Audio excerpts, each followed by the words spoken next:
ایک صحابی آئے، یا رسول اللہ میرا پڑوسی ہے، اس کی کھجور ایسے ٹیڑھی ہو کر میرے گھر میں چند اس کی شاخیں ہیں، ان پہ پھل لگتا ہے، وہ جو ٹوٹ کے گرتا ہے میرے بچے اٹھا لیتے ہیں، ہم غریب ہیں، وہ بھاگا بھاگا آتا ان کے منہ سے کھجور نکال لیتا ہے، اس کو کہیں کہ بچوں پر اتنی زیادتی نہ کرے۔ آپ نے اس کو بلایا، وہ منافق تھا، آپ نے اس سے فرمایا بھئی ایک سودا کرتے ہو؟ کہا جی کیا؟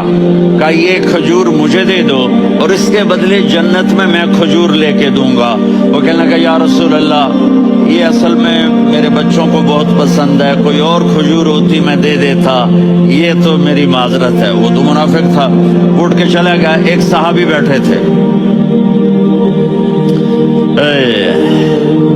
وہ کہنے لگے یا رسول اللہ اگر میں وہ کھجور لے کے دے دوں تو مجھے جنت میں لے دیں گے؟ ان کا نام ہے ابو الدحداح۔ آپ نے کہا ہاں تو مجھے لے کے دے دے میں تمہیں لے دوں گا۔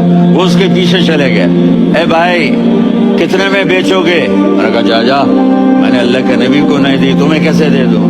کہا اچھا بھائی منہ سے بول، منہ سے بول، کتنے لینے ہیں؟ تو اس نے جان چھڑانے کے لیے کہا کہ اپنا سارا باغ مجھے دے دے، کھجور لے لے۔ باغ میں 600 کھجوریں اور یہ کھجور کسی اور کو دینی ہے۔ تو کہتا ہے پکے ہو، پھرو گے تو نہیں؟ کہا میں پاگل ہوں، میں پھروں گا؟ مجھے 600 کھجوروں کا باغ مل رہا ہے۔ انہوں نے کہا ڈن، کھجور میری، باغ تیرا۔ وہ بھاگے بھاگے آئے، یا رسول اللہ میں نے سودا کر لیا۔ کہا کیسے کیا؟ کہا سارا باغ دے کے کھجور لے لی۔ آپ نے کہا پھر میرا سودا بھی بدل گیا۔ کم من عدق رداح ودار فیاح لأبی الدحداح فی الجنہ۔ میرے ساتھی میں اپنی آنکھوں سے دیکھ رہا ہوں کہ اللہ نے تیرے لیے جنت میں ایک گھر نہیں محل بنا دیے، سینکڑوں، اور ایک باغ نہیں ہزاروں باغ تیرے لیے تیار کر دیے۔ یہ ہے ایمان کی نشانی، یہ ہے محبت کی نشانی۔